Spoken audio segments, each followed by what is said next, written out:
there's stressful work and then there's distressing work. Mm-hmm. What am I supposed to? This is not sustainable. Yeah. It just seems like out of nowhere, in a moment of clarity, in a moment of calm, physical therapy. I'm talking about this for a while. I'm like, my gosh, why didn't I think of this before? Dealing with this PTSD and how that just traps pain in the body as well. You talked about the mental side of our physical selves being intertwined, and it was affecting me mentally because I couldn't work out the way that I wanted to. Absolutely. I couldn't move the way that I wanted to. Stanley Paris is one of kind of the OGs, one of the godfathers of physical therapy. He's a guy from New Zealand. I really like what he said. Pain is an unpleasant physical sensation, any part of the body, name it. Suffering is dealing with pain and having no clue why. And I want to start by getting people to just believe that it is so. I want to convey to people, in no uncertain terms, your body, which is wonderfully and fearfully made, has more capacity to heal than you've ever been led to believe. All right, ready or not? Here we go. So yeah, like I was saying, I haven't had much time to do a lot of shorts yet, but I know that the shorts it would help build my channel like much faster. Sure. So that's the one thing that's I feel like is holding back my growth a little bit, but it's just simply because of the consumer's attention span being only and it's like advertisement for the full show. Sure. So if there are people that only want short content, but there are also so I might get subscribers that might subscribe, but then they don't watch the full episode anyways. They prefer short content, like you said. Like there is a consumer market for that. Yeah. But I also see it as just advertisements too, where maybe I do make a really great short that's about a really interesting part of the topic of the full episode, and then somebody's like, "Oh, I want to go check out that episode." So that's like the one area that I think is holding me back in being able to grow at a faster pace. So that's I don't know, other than just doing it, I guess, but I'm always like maybe praying that God will send me somebody that just like believes in the channel and wants to express their creative juices a little bit. You're stepping out in faith and learning along the way. That's what it's about. Yes, sir. All right, I'm trying to think if there anything else. I think we're good. Let me double check these settings one more time just to make sure. All right, yeah, I think we're good. All right. So so you said that you live in Lebanon, but have you always you're not from Lebanon, the Lebanon area though, right? No, originally from Cincinnati proper. We've been in the Lebanon area for about 10 years. My wife actually teaches at Bowman primary. Okay. So that's how you knew the music teacher then? Yeah. Actually, that's right. Oh, that's awesome. And Lebanon's been good to us. What grade does she teach? She teaches second grade. Okay. Second grade, about 18 years. She was in the classroom for, I guess, a period of about, the first 17 years. This last year, she's switched to a TESOL position, teaching English to speakers of other languages. Okay. So breaking up smaller lessons to, kids in groups of like 3 to 5, kids from, really all over, certainly Mexico, but I believe Ukraine, Italy, Russia. Oh, wow. So teaching English to kiddos who were essentially learning it here in the United States. Wow, so that's been cool. an interesting change of pace for her. It was something that was needed. It's a lot of bandwidth with 27 kiddos in a second grade class, and we having 3 kids at home, 10, 7, and 4 years old, and several special needs there, with my oldest having Down syndrome. Oh, wow. It was just the best fit to move, to make that move for my wife specifically, to make that move. A little bit better balance, a little more margins for energy, for home life. It just is what it is. But she's enjoyed it. That's cool. Riker had he was at Bowman for second grade. He had Miss V. She got married. Oshevsky, I think is how you said her last name. I'm She not got sure. married. Amy would know her. My Yeah, wife, Amy, would probably. know her, I'm sure. Yeah. But yeah, Yeah. Riker liked Bowman. So Excellent. Excellent. that's cool. So when you say Cincinnati proper, you mean like Cincinnati, like Yeah, in so I the grew up in an area called Roselawn. So 75 South to the Paddock Road exit, somewhere in okay, that, just a little north of the Norwood Lateral, if you're tracking where okay, that is. yeah. And went to Walnut Hills High School and All right, I've heard of that one. yeah, Yeah, yeah, yeah.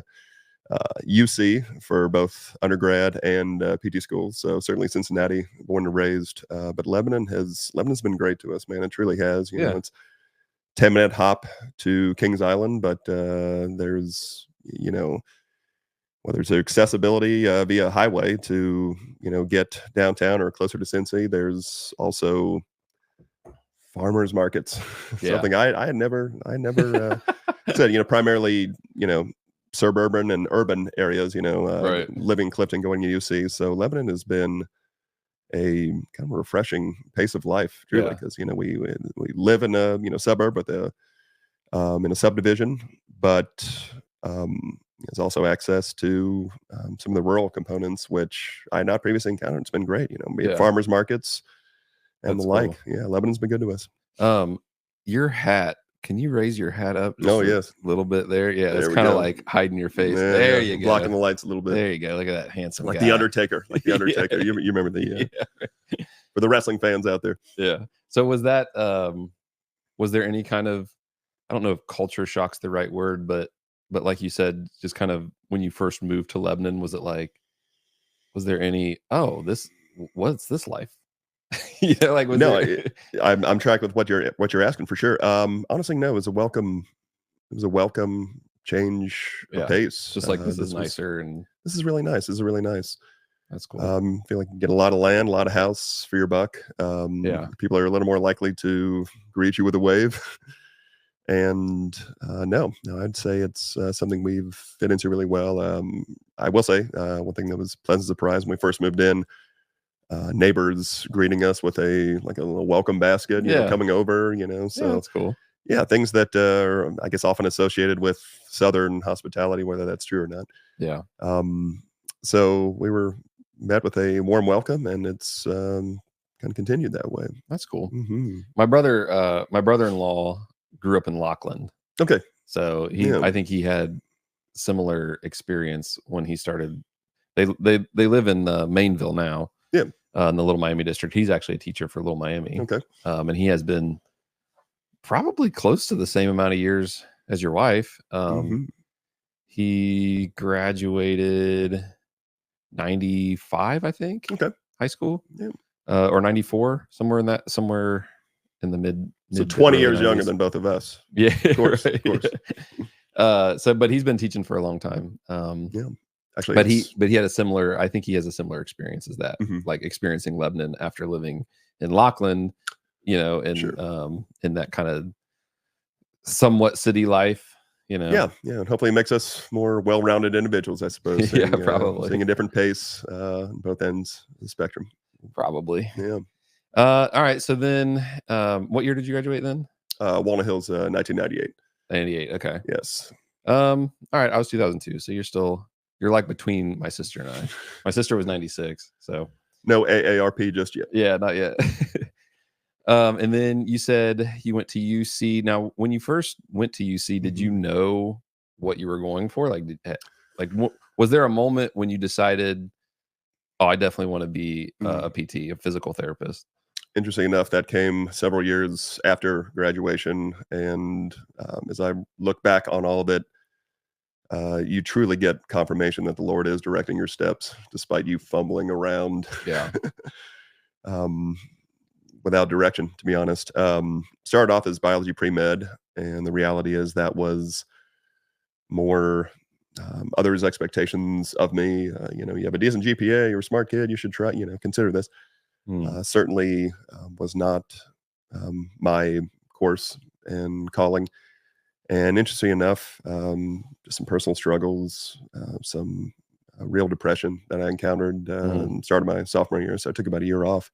Sophomore year of college? Sophomore year of college, yeah. It's about 99, 2000 time frame. And upon returning, the reality is I just wanted to I just wanted to graduate, and psychology is the major I chose. It was something that certainly interested me. Yeah. Certainly, this is this is kind of the story of us, the nature of us. So it was certainly interesting stuff to me. Yeah. I graduated in 2004, and I actually worked the next 4 years as a mental health specialist in the psychiatry department in Cincinnati Children's. Okay. And the summation of that, to be frank, is there's stressful work, and then there's distressing work, Mm-hmm. and it certainly categorizes the latter. Just the abuse and neglect Yeah. stories, stranger than fiction, evil, Mm-hmm. evil. You're Yeah. truly encountering evil. If you don't believe in the reality of evil after working 4 years in that environment, Right. you're not dialed in, you're not paying attention. Yeah, for sure. So about 2 years in, I just came to this something of a crisis, like there was besides a lot of stress and mentally and emotionally, there were physical dangers. There were physical restraints that needed to be performed. These kids having a Right. traumatic flashback or episode, we have to perform physical restraints. Yeah. And how that blends with just unfortunately budding criminal behavior. Several staff had like massive, severe injuries. Wow. One of them had a spinal fusion surgery that happened just in the wake of a restraint that was so violent. Wow. I still have some pencil graphite in my thumb from getting So just frankly, layers of trauma all throughout on both Yeah. sides, both the Yeah. kids Yeah. and what the staff are experiencing. So 2 years in, this crisis of Lord, I haven't got the answer. I don't know what am I supposed to? This is not sustainable. Yeah. What am I supposed to do? And it just seems like out of nowhere, in a moment of clarity, in a moment of calm, physical therapy. I thought about this for a while, and I'm like, my gosh, why didn't I think of this before? Yeah. This is great. This is great. I have an athletic background, can appreciate with empathy what it's like to recover from injury, and also, frankly, Because just there's a mental component to oh my gosh, recovery yeah. when Well, you I get think injured and having stuff. had that experience in psychiatry for 4 years, I Yeah. think boosted my candidacy as a physical therapy student to be admitted to the program. Yeah. But also just having dealt with the reality of my dad, who is now passed, went home with the Lord about 2 months ago. Oh, wow. He was special forces in Vietnam, Wow. and back in those days, it was take these pills and get out of my office. Yeah. And so, dealing with his PTSD and how that just traps pain in the body is what it does. Yeah. And the nervous system just screaming out for some absolution. Having had all this direct exposure and these direct experiences, it just came to me like, my gosh, why wasn't I? Truthfully, the Lord was probably prompting me to physical therapy. I believe this is probably Yeah. prompting me long before I was Just missed some of the I was some of the signs. being yeah. able to be receptive to it, in any capacity. So again, graduated in 2004. About 2006, I make this push, and I take the prerequisites, and it's just green light after green light after green light. The prerequisites opening up. I was a biology minor, so I was able to take just some of the anatomies and exercise science that I did not take in undergrad, but green light after green light after green light as far as my schedule working out, as far as making this contact to be able to get some clinical hours experiences, and then just green light after green light. And accepted in UC's program 2008, graduated in 2011, and have been practicing as a PT ever since. Yeah. And again, as I look back over everything, even in the context of our discussion, I am thankful that thank God for God. Yeah. He's fighting battles you didn't know about. He's protecting you Yeah. in battles you did not know were even about you, around you. Yeah.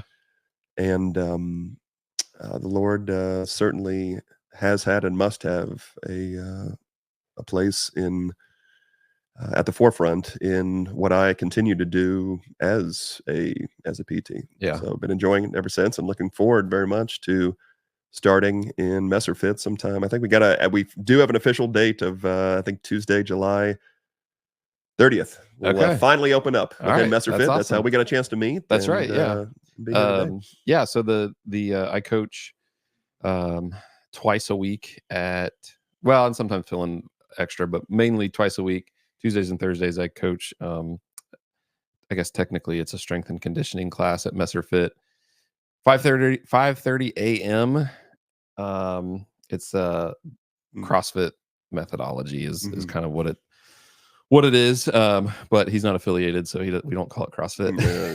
But it's basically CrossFit. Very similar methodology. Yeah. Nearly identical, but yes, it's yeah. not officially. But yeah, so that's so yeah, we started seeing you once we moved into the new. No, we started seeing you in the old building first. That's right.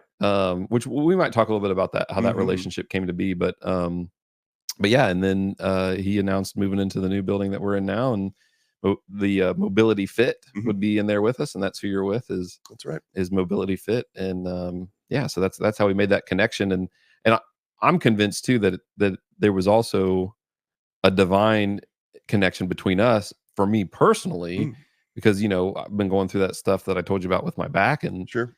You talked about the mental side of our physical selves being intertwined, and it was affecting me mentally because I couldn't work out the way that I wanted to. Absolutely. I couldn't move the way that I wanted to, and I kind of I would pray over my back, and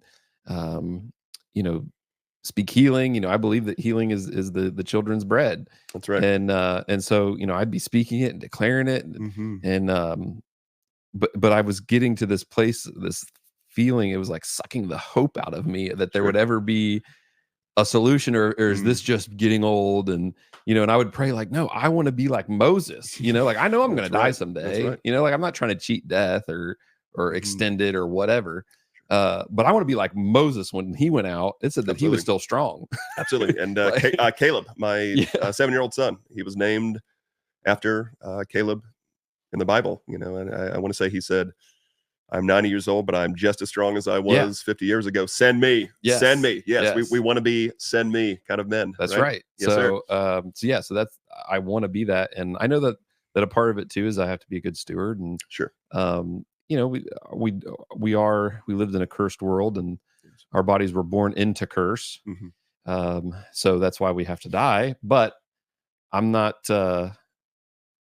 I'm still convinced that I don't have to go out all feeble and and weak, and so, but it kept wearing on me mentally. Understood. It's a patient. Several years is what you described. No, I'm not going to deal with this. Absolutely. I'm not. And and then I'd be like, well, I guess I still have to adjust some things in my workout. I just got to have to do this. Right. I'm just gonna, and I would start to give in a little bit. Surely. And so, anyways, back to that divine connection. I feel like God really did give me the courage to go reach out to you that one morning. And so glad you did. Well, and two, like, because I understand. Are you? I think there was a time when PTs weren't doctorate levels, right? Correct. It was, I don't know the exact time frame, but UC was a doctorate program. Okay. By so the you time are I started in doctor. 2008. Yes. Doctor. Okay. DPT is the doctor of physical therapy. Dr. Chris. If you must. Yeah. But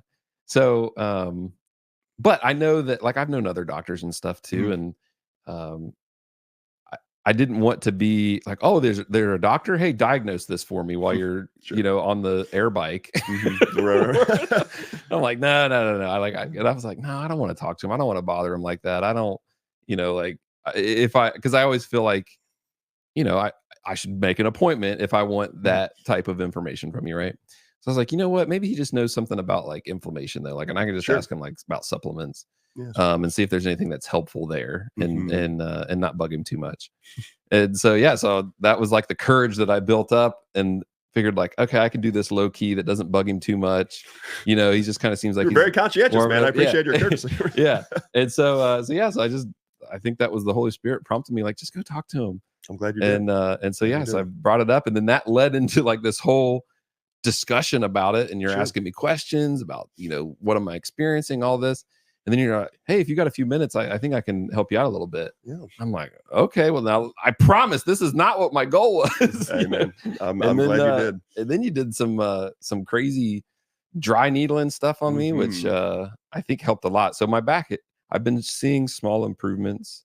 Amen. I know that maybe once you guys get into Messer Fit full time, to be more intentional Let's make about this a more regular some thing. stuff. Yes, Yeah, sir. for sure. So I've done some of the stuff that you told me about. Using lacrosse ball. I've been smashing out both sides actually, and doing some of those exercises and stuff. And so I've seen improvements. My diet has improved a lot too. I told you that was a big Sure. part of it was knowing that I needed to be a good steward over my body, and I was eating. I would get kind of in this ravenous like bear mode of just like blah, just like grabbing whatever. And Sure. so I've definitely the last probably 3 weeks I've really started to clean up my diet. So that should start helping. Especially anytime you're lighter, that's going to help.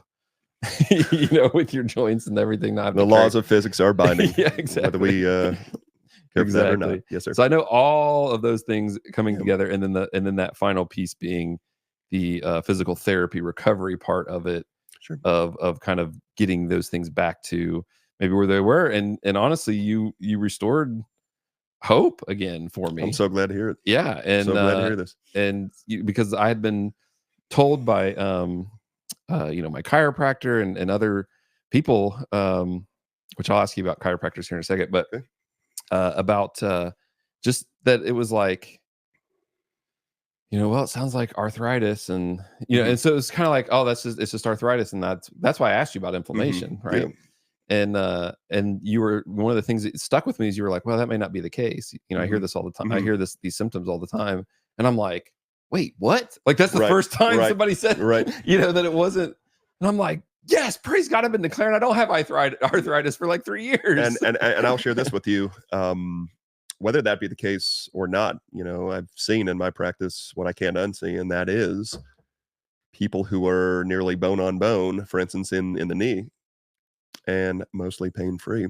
Wow. And then other people who are living with tremendous pain, and they get an image and it looks generally pristine. And then it's like, say, they leave the place, often feeling invalidated. The doctor's like, well, there's nothing wrong with you, so people can feel invalidated, and just all the more frustrating. In fact, Stanley Paris is one of kind of the OGs, one of the godfathers of physical therapy. He's a guy from New Zealand.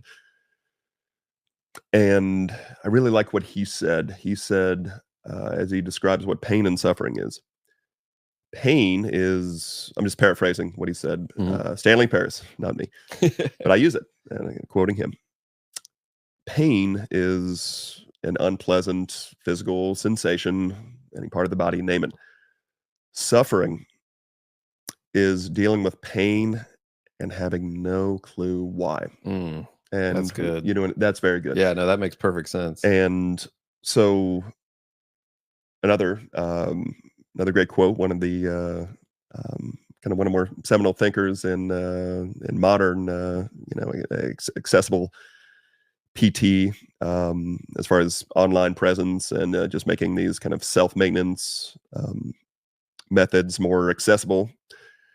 Kelly Starrett, he may be familiar with him. Mobility WOD. He that name sounds really familiar. Kelly Starrett had a something of a, I don't know about a direct partnership. Anyway, he was big in the CrossFit space. Yeah. And I like what he said. I really do. He said, pain is just a request for change. Doesn't correlate always with tissue damage. And that's something I want to shout from the rooftops. Yeah. It's like, yes, you have pain, and I certainly want to validate that, but this doesn't mean that all is lost. This means that your nervous system is trying to tell you something. And one thing I have come up with when I talk to people, I want to encourage people to be cautious when they refer to a body part as a bad knee or a bad back. Here's the analogy I've come to use. Yeah. Let's say you have a company of 10 employees, and they're used to performing the productivity of and doing the work of 10 people. Okay, so 4 of them are out sick and 6 employees remain for about a week's time. You think those 6 employees aren't still expected to do the productivity of 10? Of course they are. So they're working overtime. They're picking up slack while the other 4 are out sick, out to lunch, whatever. And when you're working overtime, you get a little disgruntled. You get a little grumpy. Yeah, right. You get a little grumpy from doing the work of 10 with only 6 people. Yeah. Do we call them bad employees? No. They're Yeah. telling us something. They're working overtime. They're just working you know, harder, they're yeah. the ones who are, they're the workhorses who are holding them together. We're holding the unit together. We don't call them bad employees. In the same way, I tell people, you know, why do you have a bad knee or a bad shoulder or a bad neck? It's trying to tell you something. It's trying to tell you something like that's, and we really need to, this is a hard pill to swallow, not to undermine the suffering that people encounter, mental, physical, emotional. Pain can be a gift. They can speak to us, and it can be an avenue through which God speaks to us as well. It's getting our attention. It's requesting something. So what I want to do when people are experiencing pain, whenever I work with anybody, last thing I want to do is just catastrophize it. Yeah. Kind of a side note too, you know, like it's funny. One of the things, you mentioned chiropractors. We can talk about some of those interactions later. But when it comes to PTs or chiropractors or massage therapists, one of the things that I've come to just hate is when, like, let's say they're working on somebody's, you know, the like traps or not, you know, the tension that we all have in our knots, right? You know, these knots that we all have in our neck. You know, this. Like, oh man, this is jacked. Oh my, it's like, shut up. Stop getting people are already perseverating on their pain and what's wrong with them, and they're worried. The reality is, when I'm doing physical work on somebody, this is a little bit of a tangent here, but when I'm doing physical work on somebody, a lot of the PT I do is manual based. When I'm doing work on somebody, I can rain down full throttle pressure with an elbow on rock hard muscles. Yeah. And the person's like, it's a little sore. Yeah. And conversely, I can just put barely a little, barely a little bit of pressure on somebody's muscles that feel generally healthy and supple, and that'll put them on the ground with pain. Yeah. Which one am I more concerned about? I'm more concerned about the one whose nervous system has just been jacked way up. Well, that was like when you were pushing on those different spots on both sides of my hips. Yeah. You know, the left side, when you pushed it, I about came out of my shoes. Sure. You know, it was like you hit that, and I was like, you know, like, but then the exact same spot on the right side, I didn't have that reaction. Right. And I don't even think you were pushing, you know, extremely hard. So yeah, but yeah, I think that goes along with what you're saying, just having experienced exactly what you just said. Absolutely. And what I want to leave people with is that the temperament of the tissue, the temperament of the nervous system, we are able to change it. And I want to start by getting people to just believe that it is so. I want to convey to people, in no uncertain terms, that your body, which is wonderfully and fearfully made, has more capacity to heal than you've ever been led to believe. Yeah. Again, we're all still subject to gravity and atrophy and decay and death, because I believe, because of this fallen world. But there had to be end, you can see. But there had to be some part of the design, the original design, that gave us the ability to heal ourselves. 100%. You know what I mean? Because the evidence is there. And man, I'm gonna be in this field for decades and not even scratch the surface on all that has been pre-programmed, preloaded into our DNA as far as our capacity to heal. So at the very least, what I want people to do, if they only see me one visit, or if they only see me a relatively short number of 8 visits or whatever, just start to believe that there's more capacity to heal than you realize. Yeah. And it's quite often it is a 2 steps forward, 1 step back kind of process, because the body's been used to bound up in stress and frustration. And well, I'll tell you, I don't know if it's just something I was observing more, but I think it's just more prevalent Man, in a post-pandemic world, people are just anxious and stressed and angry out of their Yeah. minds. There's boiling up, bitterness and resentment, and absolutely that carries Yeah. over to the body. I'm seeing a lot of, a lot more neck tension. All People that working tension from up there. home, people Yeah. working from home, and they're not, used to their desks Yeah. and the stresses thereof. But contextually, we carry a lot of stress and tension. That's actually interesting enough. Well, fun fact here, and go off on another tangent, but the reason we carry tension in here in particular, Yeah. here in the neck. Yeah. Come on, who doesn't have that? Right. I've rubbed out some pretty big knots out of my wife's Absolutely, shoulders and absolutely. traps Good man, before. by the way, good man. Yeah. Um, we're living more in fight or flight mode than we realize. These muscles are kind of dialed in and turned on in a protective posture to, even though this is not really life threatening. This is deadlines. This is kids' school assignments. This Right. is emails. That is getting us into this unmet expectations or people pleasing. Yeah. All that stuff, all that stress that we carry. We're, without even realizing it, putting our body in a protective stance, literally a protective stance, like we're protecting our heart and carotid artery, our Yeah. vital organs from harm. We're tensing up like this, Yeah. as though an enemy is directly coming at us. Yeah. Well, that goes back So- to what we were saying earlier, just how connected the mental and physical really is. Surely. Because Absolutely. it that tension is coming, it's starting up here, Absolutely. right? And then that's causing that reaction and that tightness. And Yeah. I think there goes a lot too with physical therapy. I'm trying to remember. So I don't remember if I told you this, but I worked for the juvenile court for 15 years. Oh, okay. So I understand a lot of what you're talking about with experiencing kids that have experienced trauma. And when they come in to JDC, not all of them, but there is a percentage of them that were victims of something themselves or live in an Certainly. environment of just where it's just chaotic and they're Yes. just tense all the time. Mhm. And so you do get these reactions from a tense defensive child. Yeah. So It's a trauma response. Yep. yeah. So and probably there were some kids too that we probably sent to you over in the. It's very possible. in Were the you over on psych, Auburn area. Avenue? Auburn Avenue in No, here in okay. Morgan County. Oh, here in Yeah. Morgan County. Okay, yeah, it's quite possible. Yeah. So because I can think of a handful of kids that I still remember that had some serious stuff that Yeah. Which a lot of times there was this. Sometimes this is a tangent, but there was some frustration sometimes when we would send a kid out from JDC or wherever, and then they would pretty quickly send them back, and they would be like, "Well, they're safer with you." And that was their Sure.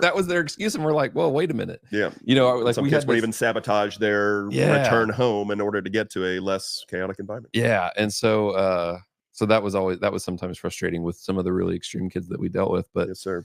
so yeah, that there is this thought just as you were talking just came to me though about physical therapy in regards to trauma, Sure.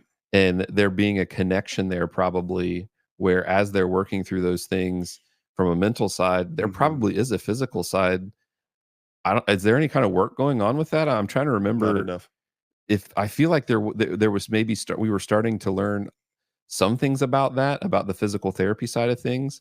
But I don't think there's really a focus on that. And that just came to me like as you were talking about that and being like, that's Mhm. so connected. Sure. And there really should be a physical therapy part to dealing with trauma as well, to help the Absolutely. body just relax again. And They're all connected. yeah. And what I often encounter is I feel like I've come to be able to pick up on whether something is going on that's deeper. For instance, if there's persistent low back or neck pain, again, where we carry a lot of our stress. Mhm. Let's say, the posture strain has been taken for granted, or I'm sorry, taken into account and improved upon. And people are cleaning up maybe their diet a little bit, trying to improve their sleep, doing the right exercises. Yeah. And there's just this persistent pain that clinically, as I see it, maybe is lasting a little longer than it should. What I've come to do is ask people questions, especially as I get to know them better, develop good relationships, good Mhm. trusting relationships with people. I ask questions that I think more PTs should at least consider. It's outside of our role to be a clinical psychologist. Right. You're certainly, a presence that's Right. that's actively listening. But if it's somebody that I have come to have some rapport with, just the question that I will ask just to get them thinking a little bit is, after all that we've done and this pain is still persisting, is there somebody you need to forgive? Yeah. Is there some trauma that you're holding on to? Something, Yeah. I'm not fishing for it. I don't want to be but you're right, intrusive in that manner. Yeah, but, there probably is a general way to seek that, just as because if you can recognize that it's connected, yes, as a physical therapist, I don't think that's so far outside of your expertise to be able to at least be. We used to call it being trauma aware. Yeah. And I just thought came to me too, is that physical therapist would be a great audience to do trauma awareness trainings with.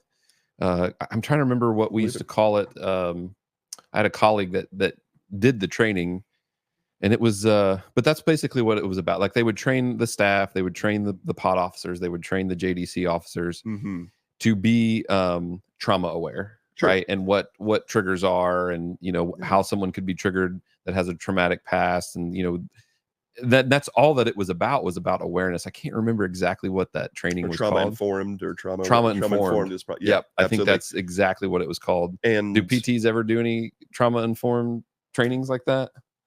There are continuing education seminars and opportunities that kind of contend with chronic pain that kind of touch on that.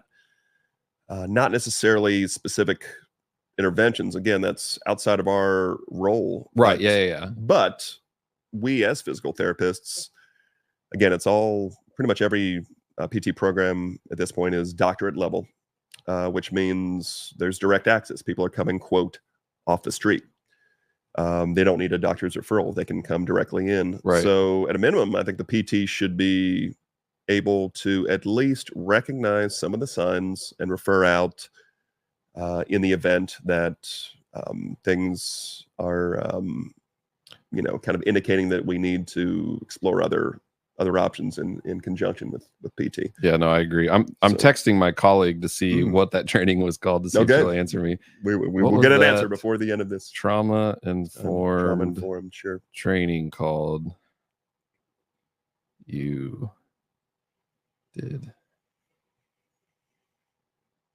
Okay, we'll see if we get a text back, because I think it would be, I think just thinking about that connection, man, that would be so important for someone like a physical therapist, because there are physical things that can trigger someone, sure, instantly. It can be a light touch, sure, or something, or even we would see kids that would get triggered even just by, I think we had a kid that he would start hyperventilating during rec time if we played a game, or and he always thought that he had a bad heart. Right.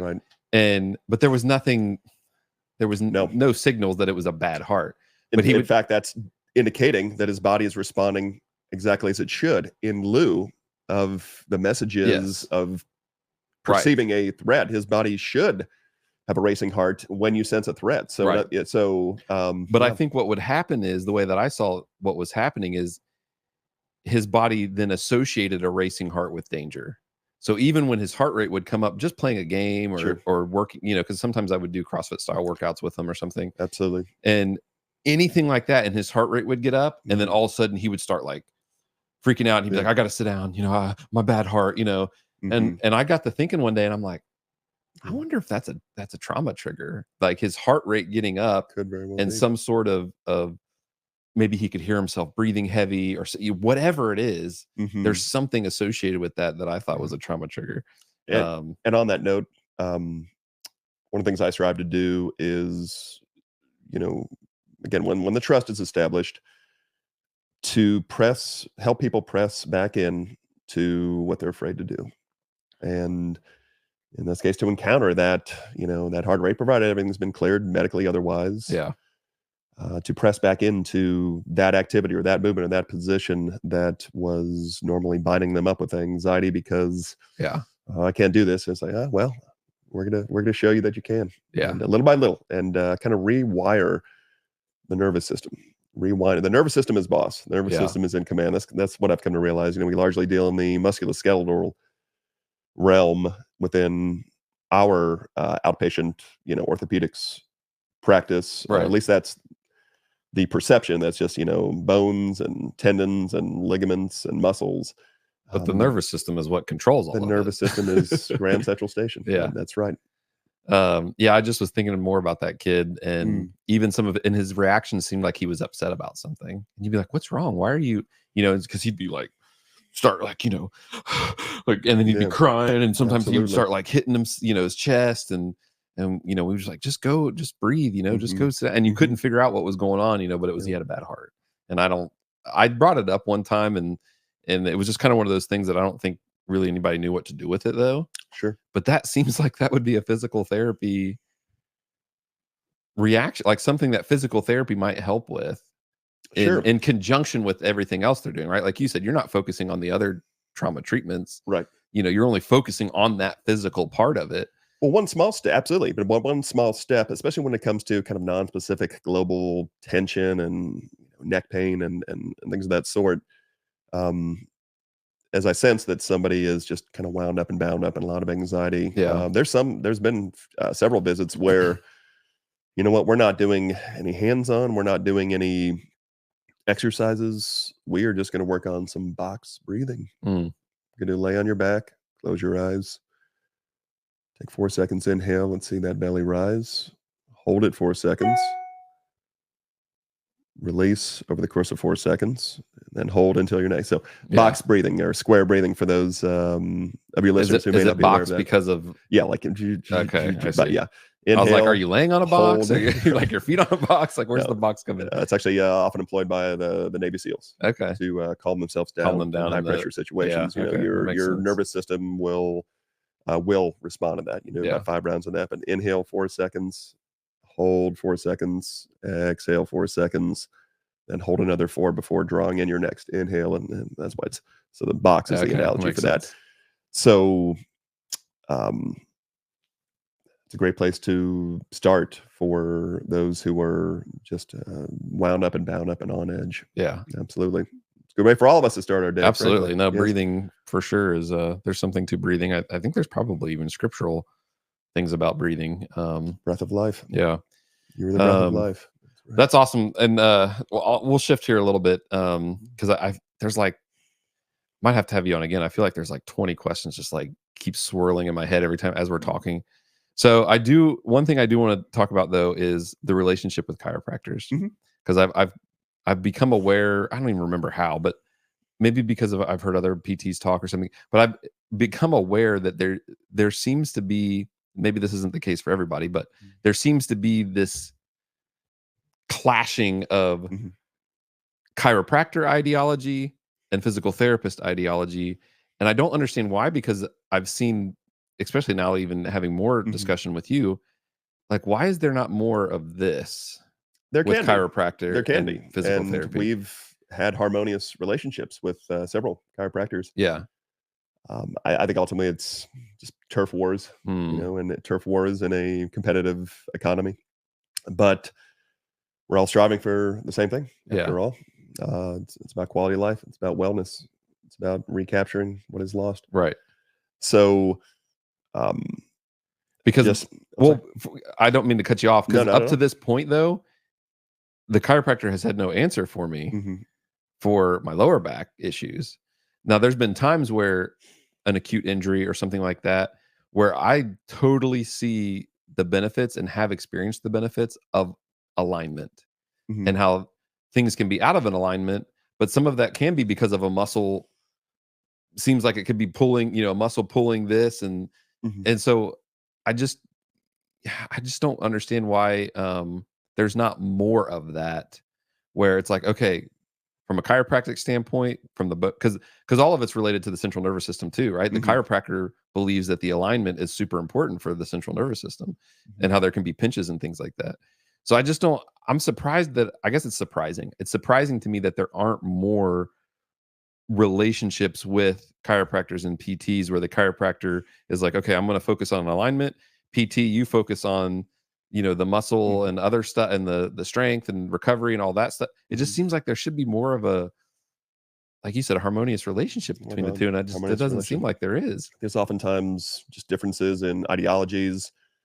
There is, and again, I can't speak in great depth about all that is entailed with the practice of chiropractic. I've gone to chiropractor myself, and like I said, we work harmoniously with several of them.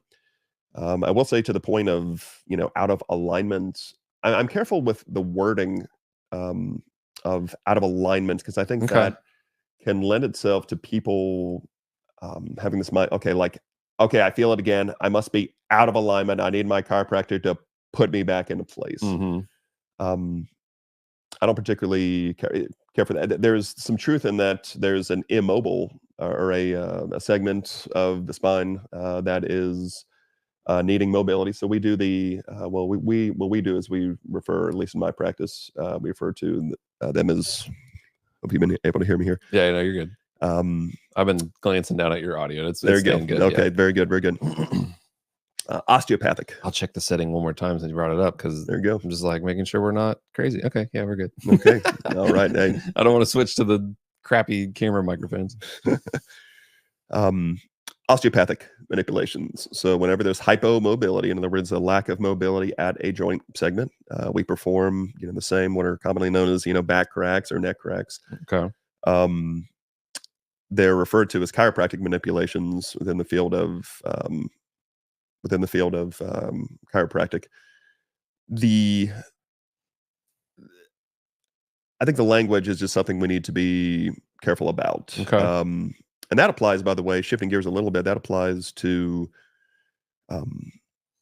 other injuries. For instance, one wording or one description of an event that I really dislike is, I had a slipped disc. Discs don't slip. Okay. They can be injured. They can, have bulges, etc., which they can also heal from. By the way, what would be a bulge then? Is that what people are calling a slip, or? Well, the thing with slip is, okay, like a wet bar of soap can slip out of my hands pretty easily, and so I think that carries with it this terrible hesitation towards movement. Like, I don't want to slip my disc out. Does that make sense? Like if I'd sneeze, I could slip my disc out and be paralyzed from the waist. Sometimes I think about when I sneeze, like I feel like sometimes I'm telling my body, like, all hands on deck, prepare. Right. And so I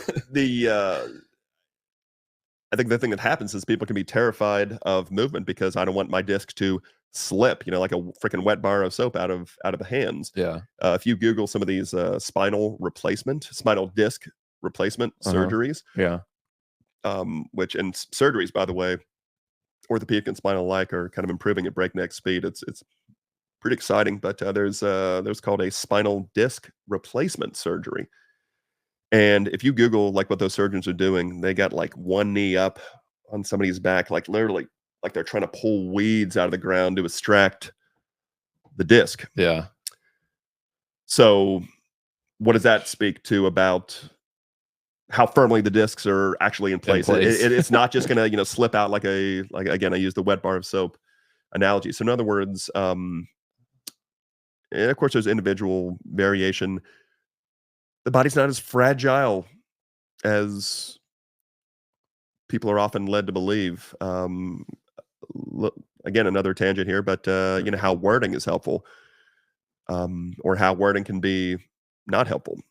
So why would they remove, like, why would they replace the disc? I guess it says spinal disc replacement surgery, also known as artificial disc, involves removing a damaged spinal disc and replacing it with an artificial disc to restore normal movement of the spine. The surgery can be performed in the cervical or lumbar spine and multiple discs can be replaced in one procedure. And I've seen fantastic outcomes after those disc replacement surgeries, by the way. So whatever the case may be, if there's a bulge or a rupture in which the substance of the disc is pressing out kind of backwards into nerve root. Okay, which is the problem, right? That's the problem. And well, it's pain in the neck is a separate thing. The people who are indicated for surgery, certainly for the lumbar low back area, if there's like a loss of bowel or bladder function, or just merciless, irretractable, burning nerve pain, or even you can see like marked atrophy, like one leg is presenting with very significant atrophy due to a continuous insult on the nerve. But the reality is a great number of us are walking around with disc bulges or disc degeneration. I'd love to. There's a study I'd love to refer to you, whereby they're doing MRIs of or CT scans, 1,000 people in their 20s up to their 80s, all without low back pain. And people in their 20s, maybe 20 to 40%. Again, I'm not giving exact numbers here, but people in their 50s, more than half of people, and people in their 80s, to the tune of 80 or 90% of people having a disc bulge or disc degeneration. But again, presenting as asymptomatic, pain-free. So imaging is another thing that can really terrify people. My doctor says I have a bulging disc. My doctor says I have degenerative disc disease. That can really terrify. That wording, how the wording can be. For sure. Degenerative disc. All right. So I've got some wrinkles under my eyes. Not you. I know you. You've. I'm getting there. You're because you graduated in 2002. Yeah. I'm 40 this year. I turned 40 in January. So we have wrinkles under our eyes. Do we call that degenerative skin disease? Okay. Got a little gray hair here. Do I call that degenerative hair disease? No. So my point is that some of these changes, and I think doctors are doing a better job of explaining this, or people are starting to understand and not panic about it. Like an imaging impression, disc bulge or disc degeneration, that doesn't even mean that was causing any of your symptoms. But people may not know they had a quote disc bulge or degenerative disc disease, as it's worded, until a trip to the ER from a massive back spasm put them in a situation where they had that investigated with an image to begin with. And then that can get in their head a little bit. That disc bulge may not have been causing any issue at all, but I've got a disc bulge, and now it's kind of at the top of their mind, and they're worried about it, when actually, in actuality, it was just the muscles kind of really violently guarding to kind of protect what they perceived as a threat. But that doesn't mean that it's a harmful thing. Oftentimes with low back pain, the bark is much, much louder than the actual bite, so to speak. In that, horrific pain can put you on the ground. Yeah. That doesn't mean anything was structurally really injured. That disc bulge could have been there for a decade, like I said. Yeah. So that's that kind of goes with what you said too about the body talking to us. That's right. Right. Like the body's trying to tell you, like, hey, there's something not right here. It's trying to tell us something. Yes, sir. It says a spinal disc bulge or a herniated disc occurs when the spongy disc between the bones of the spine loses fluid and becomes compressed, causing the tough outer ring to break down and the inside to bulge out. Usually caused by age-related degeneration, can also be caused by trauma, poor posture, or improper lifting. So all that sound like Google AI's got the correct diagnosis there. Dr. Google. Yeah. I was just looking at some of these other images, but all right. Well, that's interesting stuff. So then is surgery the only option in many times, or? Oh gosh, no, surgery should be an absolute last resort. Well, I mean, when it comes to, I guess, spinal surgeries and shoulder and knee surgeries are often a different kind of situation. And again, if you ask Stanley Paris, the OG of PT that I was referencing earlier, this cat actually intentionally, as an experiment, chopped wood over a period of, I don't know, hours, over several days, to intentionally give himself a disc bulge to see if he could heal himself. To see if he could end. Yeah. And so his summation, his conclusion at the end was, man, surgery is very rarely should be very rarely warranted. But again, outcomes with surgeries are greatly improving. The precision in which they're able to Yeah. excise some of that disc material, greatly improving. I tend to neither persuade or dissuade people from getting a surgery. There's been a few rare cases where, like, you know what, I'd say you are a good candidate for it. But in general, what I tell people is, okay, if you get an MRI, if you get an image, to just have some comfort of knowing what is going on. The marching orders are still the same. We still need to build range of motion and Yeah. stability and strength around the area, surgery or no. So um, there are, again, some cases where it's absolutely warranted. I use the spine example with if there's irretractable burning pain or massive atrophy, or certainly bowel and bladder loss due to an injury, Mm. to what's called the cauda equina. That would definitely be nervous system related there. Well, yeah, Maybe. yes, that's red alert. Yeah. That's kind of red alert situation. So there are situations where emergency situation, but I think people are kind of quick to jump to, hey, my back's been hurting for 6 months, just localized to this one area. Maybe I need surgery. No, let's work on some things first. Yeah. Um, Otherwise, throughout the body, there are certain situations where a surgery can make sense. Again, it's all based on the individual, what they're doing, what they need, what their quality of life is, and what they want it to be. But for instance, if there are loose bodies within the knee, um, that can warrant, an exploratory surgery to, kind of excise the material. Like, this is a physical reality. This little piece here is grinding within. Yeah. There's also, we're called spurs in the shoulder, where some people have a little bit more of calcium buildup in that area, Mhm. and upon reaching overhead, it can be pain free, like standing here and then reach overhead and stabbing lightning bolt pain because the rotator cuff or bursa is being mechanically pinched. Right. Once it Um, hits a different angle or a certain yeah, angle, it changes the way that it moves, and then all of a sudden, something that wasn't hitting in this angle is now hitting in this angle, and is that what you correct, mean by that? correct, yeah.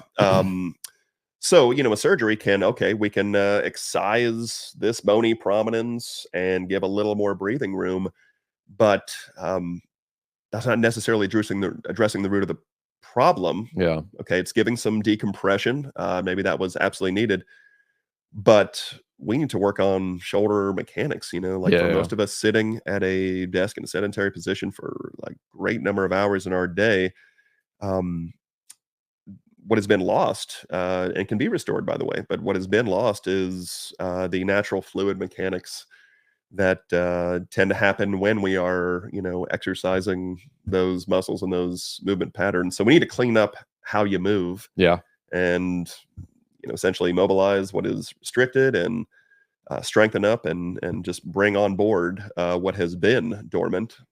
And we find the body working more harmoniously. So, again, some issues cannot just be corrected with surgery. I mean, you can excise an insulting, fragment of tissue that is just, like the tear is just, it's just a physical reality. The tear is there, and I want to get back to this. Yes, it needs to be repaired. Or there's a loose body in here that, yes, that needs to be removed.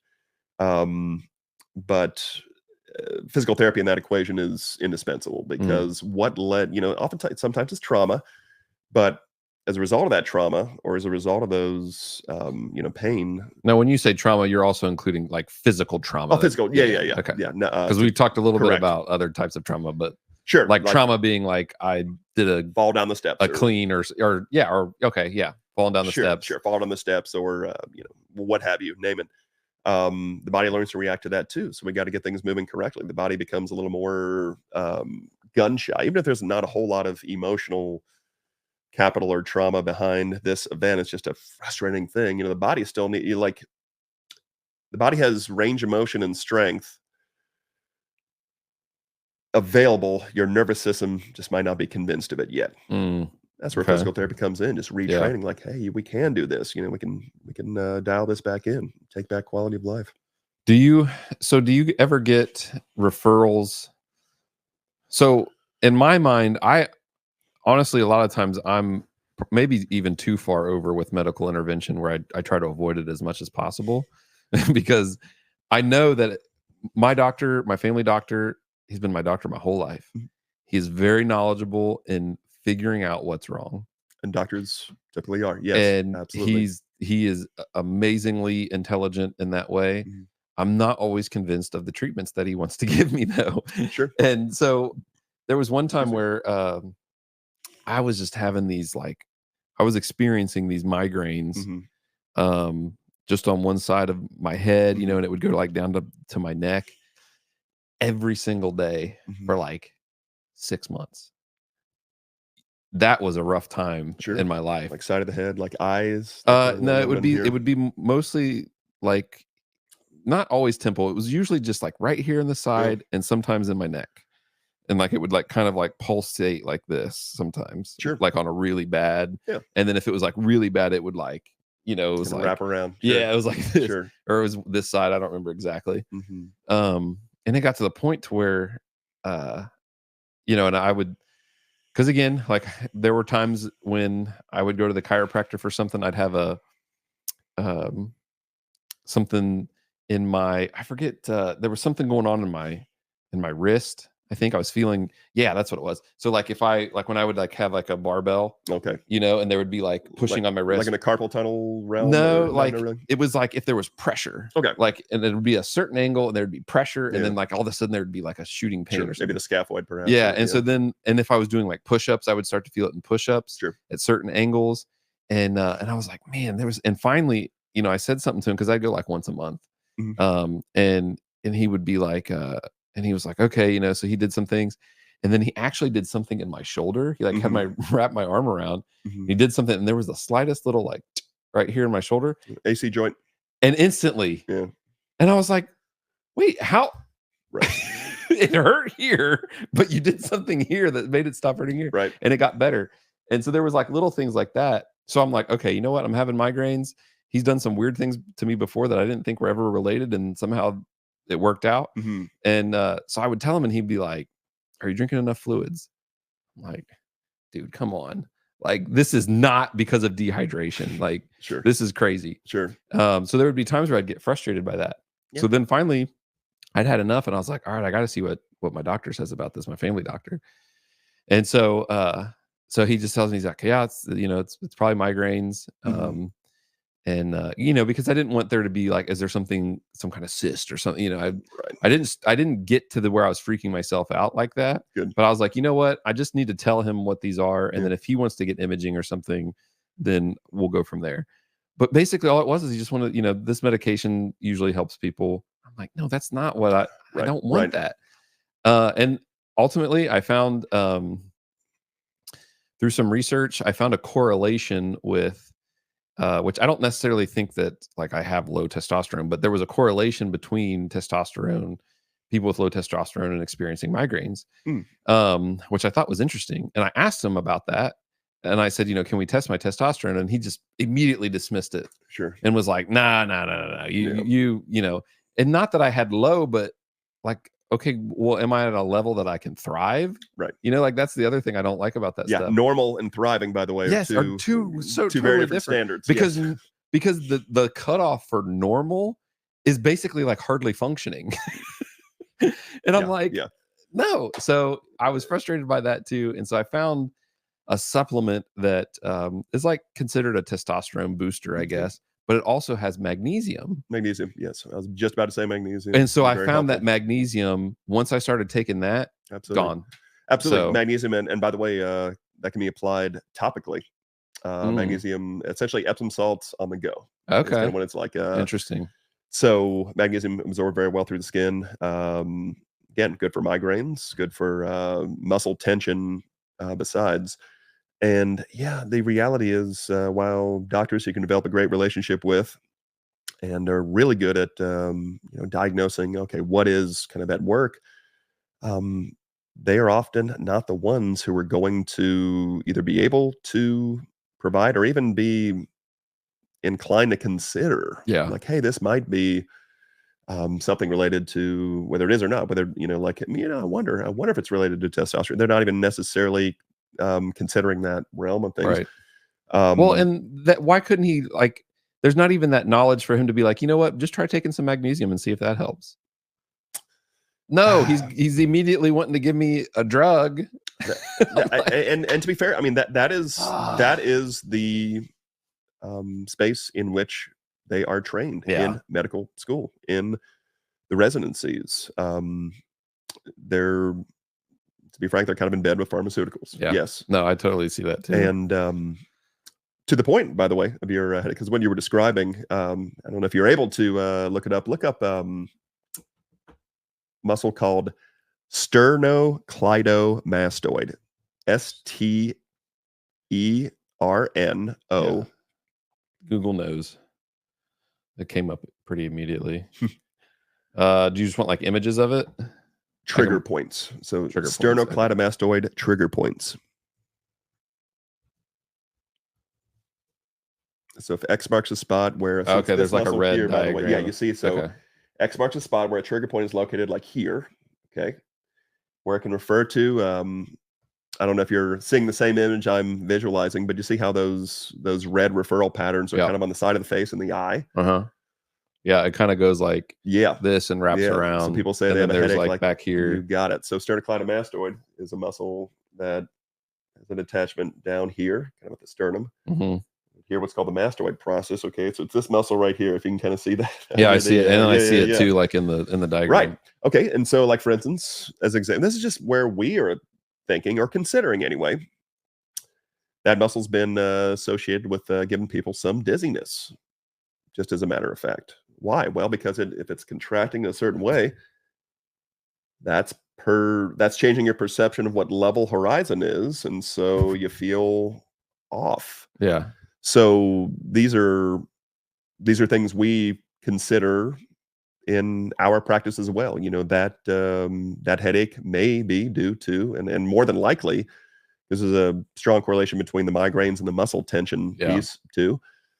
That's what we are considering, and I think it's a lot less alarmist as well. You know, like I know it's in just more bureaucratized, if you will, medical systems. It's like, you have a headache, all right, well, let's get your brain MRI, whether it's directly to that step or not. I mean, that's essentially, they're looking to take a deeper dive with imaging, and people can go through like tons and tons of these tests and everything turned back okay. Well, what is it? Right. What is the thing? You know what I mean? And perhaps in that situation, maybe that doctor never asked you what your stress is like, what your sleep is like, what your nutrition is like. Hey, have you considered magnesium? Have you considered how we breathe and how we would be better to breathe, through the diaphragm, so that we're not inhaling like this, generating tension on the traps all day? Those are the things that are just not considered. Yeah. Yeah. That's frustrating. You know what I mean? Yeah, no. And it's, because I got one of these things. I think I saw it like on Instagram or something. Google. They'll reel you in, man. They will. They got some good finds. Meta must have known that I, have been dealing with it or something somehow. And it was like this neck thing, that you like, and you like laid on it. You're supposed to lay on it for so many minutes. I tried that. I tried all, I would, try to do things, something like that. Because I thought that too. I'm like, maybe there's just like a muscle pulling or something. Sure. And, but it was magnesium. That was and maybe it was a combination of that, but the magnesium is what, like, I'm seriously game changer for you. Like within a week. Right. And I was like, hey, I haven't had a migraine today. And I'm just gonna be frank. There's not money in magnesium. Exactly. There's not money in magnesium, my friend. Well, and that's why I said I've shifted towards typically not seeking medical attention for things.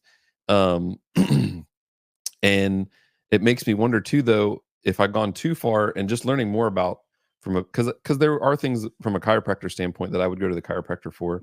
And I think I've kind of learned over the years what I should go to a chiropractor for, what he's helped me with in the past. And then, but now it's like discovering physical therapy. I'm just now discovering what physical therapy is. I always thought of physical therapy as recovering after a surgery, right? Oh. Like that's all that I would ever have thought. Like, oh, I don't need physical therapy. Like, I'm not getting surgery or anything. I never would have thought of something like a little, thing going on in my back. Like, oh, I should go see a physical therapist. That would have never have crossed my mind. Sure. Until talking to you, 3 weeks ago or whatever that was. um, so like I wonder too now if people if there's a shift in people's thinking, because so many people probably when they experience pain somewhere, Mhm. their first inclination is to go to their family doctor or Right. their general physician doctor, and then maybe he wants to get some imaging, and that's how people start to get down this road of going to surgery first. And I don't know, Mhm. are there doctors that are sending you people, general physicians that are sending you referrals before surgery? Like, do you Sure. get referrals And like again, the that? reality that is physical therapy as a whole, as a profession, needs to just simply, as much as we can, put it out there that we have what's called direct access. So in other words, you go to your primary care doctor for shoulder pain, and it might run something like diagnosis, shoulder pain, prescription, physical therapy. Well, let's save a trip. Just come right in. Right. Let's look at this first. Um, so Or they want to do like a cortisone shot or sure, something like that to deal yeah. with the pain rather than Well, figure out what's actually causing I it. think the way the flow of it usually is, now again, people can go to their doctor first, but the good ones. Now, if it's really sharp stabbing, okay, there's a lot of inflammation here. Let's get this cooled down with with a steroid injection. That's okay. But if it's like something that's more subacute, more persistent, we have good relationships with several doctors and surgeons who will even say, I don't think you're a candidate for surgery. Let's see. This might just be a matter of Well, that's tuning up some good. strengthening. Yeah, yeah. Yeah. I think that has improved over several years. And I think more people are kind of waking up to the benefits of chiropractic, of physical therapy, massage therapy. Let's explore this first. And the flow of it, if you're going through insurance, the flow is, well, let's make a good faith effort at physical therapy first to clear up this issue. And again, not a surgery necessarily, just Yeah. like, hey, this has been impeding my quality of life for a long time, and um, I'm not as functional as I could be. Let's get this addressed. Let's first try therapy. Let's try a good faith effort. Oftentimes that starts clearing things up. I'll ask people, um, after 8 visits or so, hey, if you had to give it a number, 0 to 100%, you feel blank percent improved since PT began. The answer is often 60 to 80 in a relatively short period of time, of Yeah. a couple weeks, when there's been years of maybe having this issue. Right. Um, I want to capture a win after each visit. After each visit, it's like, may not be a permanent thing, but hey, for one shining moment, we were able to turn off this pain. We were able to turn on more confidence with this movement pattern. Um, so anyway, let's give physical therapy a good faith effort. Let's believe. Let's be diligent about it. Um, but if in more rare cases, just despite our best efforts, it just ain't moving the dial because of a significant structural abnormality, then yeah, let's refer you to a good orthopedic physician that I know. Let's get some thoughts on it. But in actuality, I don't know exact numbers, but that's more the exception than the rule. Most of the time, PT can clear it up conservatively. Yeah. I do tell people, though, in the era of Amazon overnight delivery, Yeah. PT is not the American way. It's a patient grind, right? Yeah. So, Well, and that's why with my oftentimes, back too, I apologize for interrupting, not at all. but just to add to that, my back, I understand that, Sure. and I'm like, I've seen tiny improvement, uh, but I mean, this is like 3 years that it's been like Sure. this.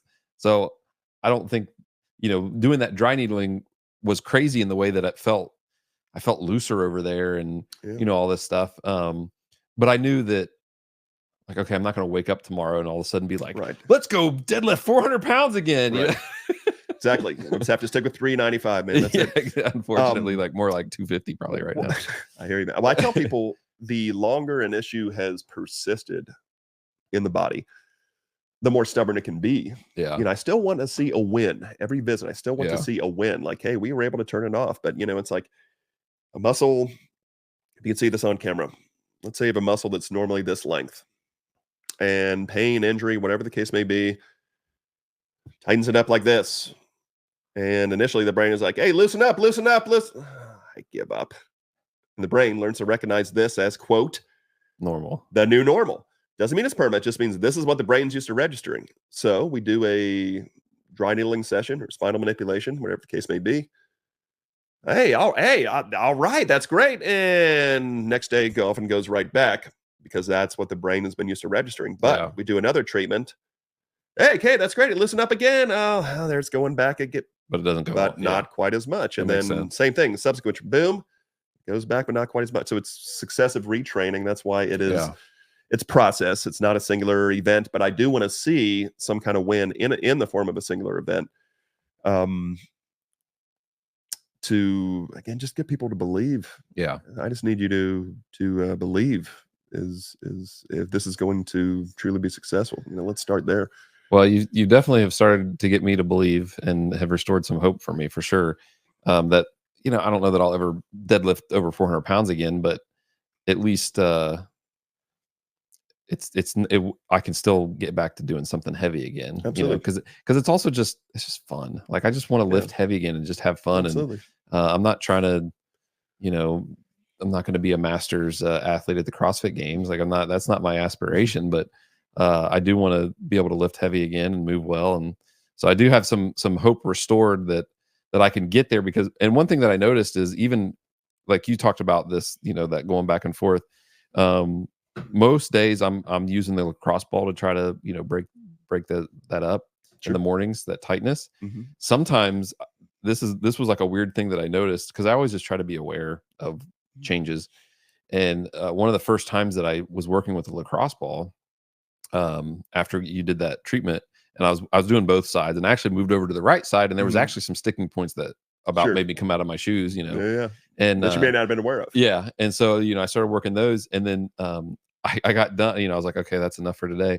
And I stood up straight, and there was all of this popping right in my lower part of my back, and I'm like, cheers. What in the world? Like, cheers. Where did that come from? So I thought that was cool. But body has memory. Yeah. Yes, it does. I got that's a win, and that's the win that I like. Yeah, the win. Yeah. That's what I was getting at was now I think I'm getting to the point to where it's getting the glutes to activate when they're supposed to activate. Sure. To take off that pressure off of my lower back. Correct. And so I noticed that the other day there was a kettlebell workout. Mm-hmm. I haven't really been able to do kettlebell swings in a long time either. And that used to be in my wheelhouse. Yeah. I could just crank out kettlebell swings like nothing. I didn't, wouldn't put it down. I could just 50 without putting them down. And but now, like, man, my back just starts to get on fire if I'm doing kettlebell swings. So I've been doing these like sumo deadlift high pulls with the kettlebell, like kind of version of it. But even doing that, I noticed I'm like, man, I'm still feeling it in my back. And I started to really like focus on squeezing my glutes. And I realized like, I don't even think my glutes were really involved in this much. Like it was all quad. Sure. And then my lower back was taking all of that brunt because my hamstrings and glutes weren't getting engaged at all. Absolutely. And that goes back to that analogy of the 6 workers in the company of 10. The low back is the workhorse. We call it a bad back. Now, granted, we can certainly strengthen up our low back, but oftentimes it's dialing in the muscles like the glutes. The glutes are generating the movement. In that case, the kettlebell swing. The glutes are the ones who are driving or generating that movement among other muscles. The low back's role isn't to generate the power as it's probably been accustomed to doing. The low back's role is just to stabilize, maintain stability through that movement, not to generate it, but just to hold sway while the glutes are firing away. Yeah, and that makes perfect sense. Yeah, so very common in our just modern life. Work entails a lot of time sitting. There's a buzz phrase called glute amnesia. These big, powerful muscles are packing a lot of dormant strength that is just not getting used with as much regularity as it could and should. Yeah. And so we're getting reacquainted with old friends in these exercises, right? Exactly. Yes, sir. How are you on time? You good on? We're about almost an hour and 20 in. All right. But I got, thank you for asking. I think there's a couple other questions directions that I wanted to go. I think this has been awesome so far. Thanks for having me, by the way. Yeah, no, this is cool. Yeah, I lost my train of thought a little bit on how I was flowing there, but I guess to go back to just to touch on the spiritual part, the spiritual connection. And one thing that I don't study the body enough to have an expert like being able to say what this is and what this is and what this is connected to. Like I've never studied the body like that. Mhm. But when I read as more as an adult, didn't really pay much attention in high school and in anatomy and those classes. As I became more interested as an adult in the way that my body moves and functions and things in that, and connecting it to um, apologists, right, for creation, for there being an intelligent creator, it seems that the evidence of the complexity of our bodies, how it works together, even like something like our eyeball. Mhm. I mean, it's just like, was there ever a moment like that when you were studying this and learning in school about all of these functions in depth, right? Like you said, how the nervous system controls everything and the muscle moves this and the ligaments attached to that and all of these complexity things, everything that's going on for me to just do all of the things that are happening at the same Mhm. time for me to be able to do that. Were there ever any aha moments for you from a spiritual standpoint? Like, this is obviously uh God had obviously this was created by God and not Mhm. evolution. I I think about that often, and there's those aha moments on a somewhat regular basis. Every now and then, it just catches up to me that, man, I'm gonna be in this field, Lord willing, for decades and not even come close to scratching the surface Yeah. of all that is entailed. Certainly, uh, cadaver labs in PT school, Mhm. anatomy, certainly point to like, as for me and my house, that didn't just come together and happen. Yeah. I can't unsee that. Yeah. Um, Not just from the physical standpoint as far as these structures, these vessels, and the messages flying along the nerve axons, and um, but even seeing somebody's belief restored. Mm. So contextually, like when people who were um, recovering from injuries that just don't recovery in this manner does not even make right sense. It's because the person had belief. Believe it or not, it's maybe a little more of those, maybe a little more subjective Yeah. changes of heart, changes in the trajectory of one's life and how they're and seeing how they attack not just the rehab space, but within the gyms we train at, Yeah. these call them gym rats or not, but the gym has saved a lot of people's life. We know that. Yeah. Um, I see the Lord's work in those situations, and there's always you're running the risk of fitness becoming an idol. Um, but you're seeing dead men living again, Yeah. dead men Wow. and women living again. Yeah. I feel like that is more where I say, and I hope to not be desensitized to the amazing mastery of what the body is and is able to do and is able to adapt to. Actually, what comes to mind is a good quote by C.S. Lewis. And again, I'm paraphrasing this. He said something to the effect of, the miracle is not in the medicine. The miracle is in this miraculous design of the body that allows it to respond to the medicine. That's the Mm. miracle. Um, I carry that with me. I Yeah. carry that with me often. So, um, again, I see physical therapy as something that I was led to. It wasn't my initial plan, um, but the Lord has done some amazing work in my life and my heart and my mind, in my body, in my soul through this physical therapy journey that I've been on. Yeah. And I just want to get people, in the end, put all the scientific hoopla aside. I just want to get people excited to know that their body, their minds, their hearts have more capacity to heal than they've ever been allowed to believe. Yeah. And the physical exercise, the interventions we do, the dry needling, the cupping, the spinal manipulations, all that, of course, is a very important part of it. But in the end, it starts with belief. And I want to get people at least starting on the journey, and I want that to continue long after our time working together. Yeah. So onward. That's awesome. Yeah, man. I did get a text back. Mental health first aid, I think is I like that. Yeah, that was in response to the earlier I question think about so, the trauma being trauma informed. Yeah, Mental I health think first aid. so. I think that's great. She taught a thing. She says, or the one specific for juvenile justice staff. The one specific, because I think it might be slightly different, but I think that's great. I think but that yeah, I characterizes it that's perfectly. Cool. Yeah. All right. I feel like that was a good spot to end, but I do have a couple other questions. Please. So I don't know if maybe I'll splice them in before that. Okay. Because I think that what you said was beautiful, and I think it is a beautiful connection to our creator, and to see a glimpse. There's so much things about science. That's the thing that really gets me annoyed, is when atheists assume that Christians are anti-science. Right. Or that they're mutually exclusive. Yeah. And I'm like, no, doesn't make sense. Because I will say this, that the way I like to say it is, I'm more convinced of a young earth than other explanations.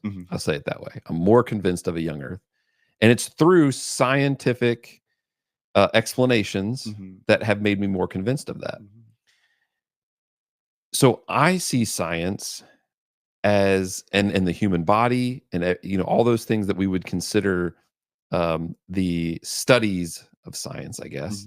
Because I guess you could lump anatomy into science. Sometimes we use the word science, but it's maybe kind of be a garbage pail term. Yeah, kind of, because really science is more about the observation of things, right? And answering questions.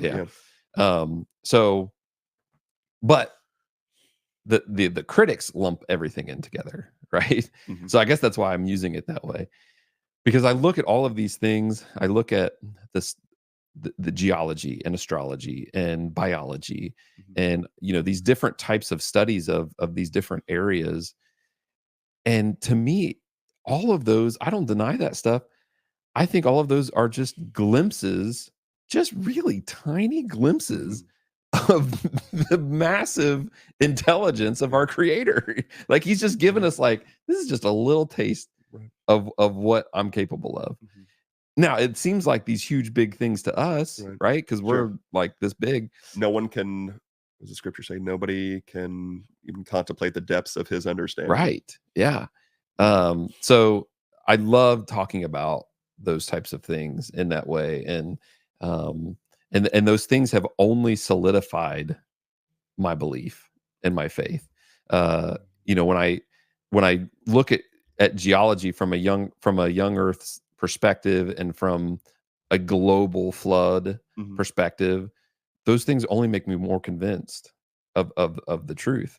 And when I look at the human body and the complexity of it, I only become more convinced.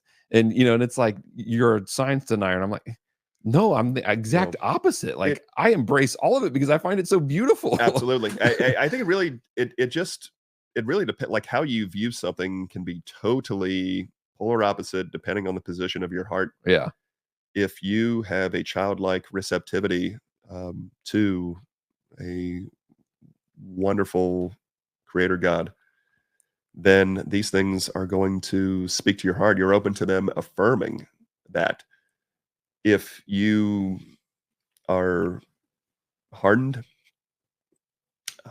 you're going to look for ways to, scripture says, build yourself up in your most holy faith, right? Yeah. My belief is that those who are professing atheists, they're doing the same. They're looking for every affirmation. Yeah. That, aha. Yeah. This Christian was hypocritical. Aha. That, this scientific finding, whatever. Like, some people are operating with this posture that not only is there not a God, but I want there to not be a God. I'm going to look for things to confirm that. Whereas if your heart is more open, then those scientific revelations are going to be just beautiful glimpses. Yeah. Beautiful glimpses. Kind of depends on the position of your heart, I believe. Yeah. No, I totally agree. All right. So we are almost 90 minutes in. I think this is a good spot to end. I'm thinking maybe I'm going to end this, and then we might just end the recording and then start a new recording and have a little bonus material if you got 15 minutes more or something. Does that sound like a plan? All right. So for now, I love you all. That's my 2 cents on whatever. I don't know. We talked about a lot. But for this time, thank you, Chris, the PT. Thanks for having me. Thanks for being here, and see y'all later.